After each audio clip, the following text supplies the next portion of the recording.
Tahaksin teile anda 3 põhjust, miks võiks müügis kasutada argumenteeritud lähenemist.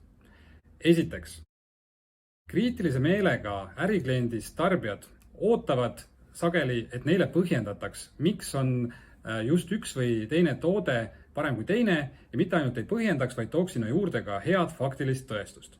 Miks see nii on?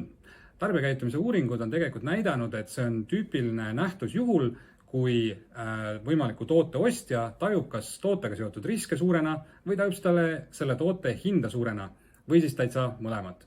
Ja nii on see enamasti ettevõtete vahelises müügis, vahel on see nii ka tarbijamüügis. Nendes olukordades ei ole muud varianti, kui välja mõelda head veenvad müügiargumendid ning neid hästi esitada. Teine. Müügiargumentide kaardistamine ja testimine klientide peal võib anda teile tegelikult väärtuslikku tagasisidet teie enda toodete ja teenuste kohta.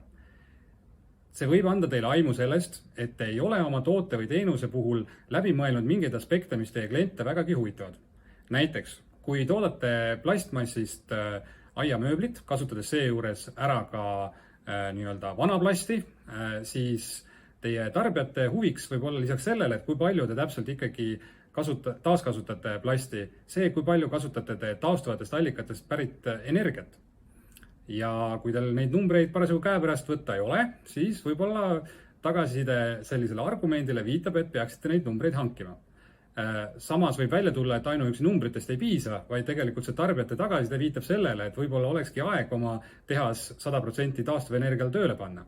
Ehk siis, et kui teil on olemas süsteemsed müügiargumendid, te kasutate neid süsteemselt, siis tegelikult on ka võimalik saada süsteemset tagasisidet sellele, mis teie toote või teenuse juures täna tarbijale veel puudu on.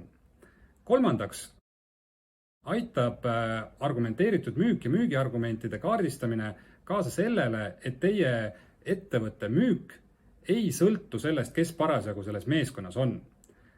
Paratamatult meeskonnas on kogenumaid liikmeid, vähem kogenumaid liikmeid ja eriti kui te müüte mõnda väga spetsiifilist tehnilist kaupa, no näiteks müüte aedviljaseemneid põllumeestele või müüte ehitussegusid suurtele ehitusettevõtetele, siis on üpris tehniline valdkond. Paratamatult pikemalt tööl olnud müügiinimesed teavad sellest tootest teenusest määratult palju rohkem kui inimene, kes teie meeskonnaga äsja liitub. Kui te nüüd panete kirja kogu meeskonnaga koos, mõtlete läbi oma müügiargumendid, sinna juurde käivad selgitused, tõestused, siis see võimaldab teil tegelikult hoida need teadmised meeskonnas alal, ka siis, kui need veteranid teie juurest edasi liiguvad ja teiselt poolt kõik uued tulijad saavad sujuvalt kiiresti meeskonnaga liituda ja hakata müüma teie toodet või teenust täpselt sama hästi kui kõige kogenum liige teie meeskonnas.